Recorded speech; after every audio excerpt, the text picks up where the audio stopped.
If you want to talk about overexposure, let's look at our next match with Roman Reigns versus Randy Orton. Oh, don't get me started. Oh, wait, you already did. Might as well. Let's I'm giving Jeff the floor with this. He has a rant planning right now. I could see it boiling in his skull. Yeah. The vein popping right there like a little anime when it comes to Roman Reigns. So we'll just let the fool take the stand. Go right ahead, fool. Okay. Let us know what you think of this match. I will. Okay. This match. Roman Reigns versus Randy Orton. I'll tell you right now, Roman Reigns is going to win. I really wish this were not the case. I wish Roman Reigns were back down in NXT. Was back down in NXT where he belongs, jobbing out to Bull Dempsey. I wish Roman Reigns outside of the Shield is greener than a freshly mowed lawn. Oh my goodness. And even the most green person in the NXT women's division is more talented than Roman Reigns is right now. Wow. Very strong. These are very... Roman Reigns, for the record, I want to like Roman Reigns. I love the Shield. I really, really, really, really, really, really, really, really want to like Roman Reigns. Except there's only one person and one person only who's preventing me from doing that. His name is Roman Reigns. Roman Reigns and every single person in the powers that be who are shoving Roman Reigns into all of our collective throats way before he's ready, just because a few of the kids like him, and he's got a cool look and no mic ability, no wrestling ability. He's basically... Let's just go back in time for a second.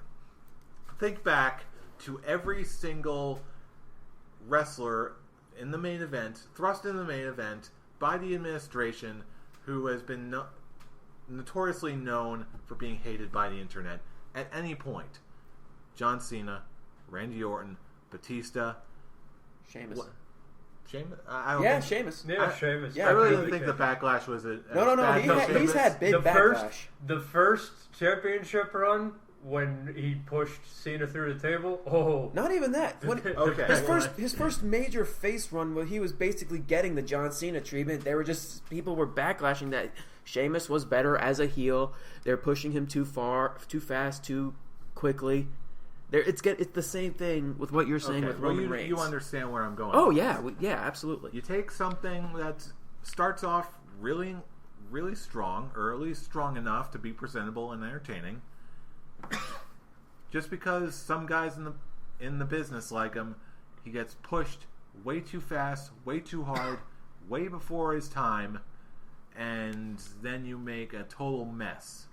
Happened with Batista, happened with Cena, happened with Randy Orton. That may just be up to me. I thought it was way too soon that he got his first title run. Oh, yeah. Happened with Sheamus, even though I kind of like Sheamus, but even so, it did not hurt. It did not really help him. I wanted to see him succeed. That's the way he won the title. It was a little too soon and a little too sudden. I was okay with it, but by and large, yeah, boom, didn't work. It's a superstore. Yeah. Roman Reigns, especially considering his limited skill set, his limited move set, he is literally turning into the next Batista. You're taking a good, solid, I'm going to say it, he's a B-plus player. Right now he is. That's the best analogy I've got for the guy. Again, I really want to like him, but you're not showing me anything that merits you being at that level. There's a lot to like, but he's also falling prey to the main event spot where you take something good and then you take away everything that made it interesting. For years now, I've noticed this with Randy Orton. Randy Orton, as soon as he turns and he shows something new and interesting, a new aspect to his personality, they remove it. Turns heel, goes all robotic Randy Orton. Turns face, turns all boring, no personality Randy Orton. Same thing with Batista. Outside, yeah, he's a pretty interesting guy. Very dry sense of humor, very interesting. That we did not see this part of Batista until the tail end of his original WWE run when he turned heel and he left. Boom. There. As soon as Batista's good, he leaves to do whatever. And now, the next time we see him, the only time we get to see Batista being good is when all eyes are on Daniel Bryan and no one wants to see him. Because we're all so afraid that the WWE machine is going to do the exact same thing that they did in the past, which is push him in the place of someone who is infinitely more deserving and the crowd wants to see far more. Again, I ranted about the Daniel Bryan thing way too much in the past. I'm not going to dwell on that. Good. Yeah, I know. Yeah. I know you're grateful. But the point is, all signs, ever since the Shield broke up, all signs were pointing to the same exact thing happening to Roman Reigns. And I'll tell you right now, that is the absolute last thing I want to see happen.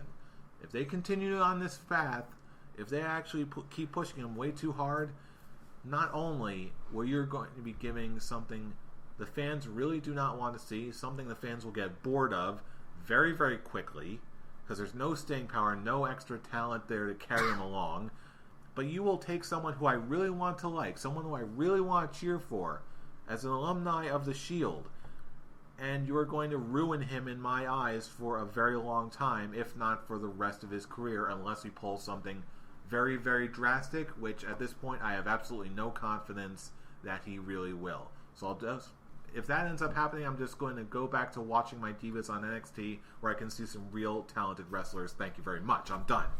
Wow.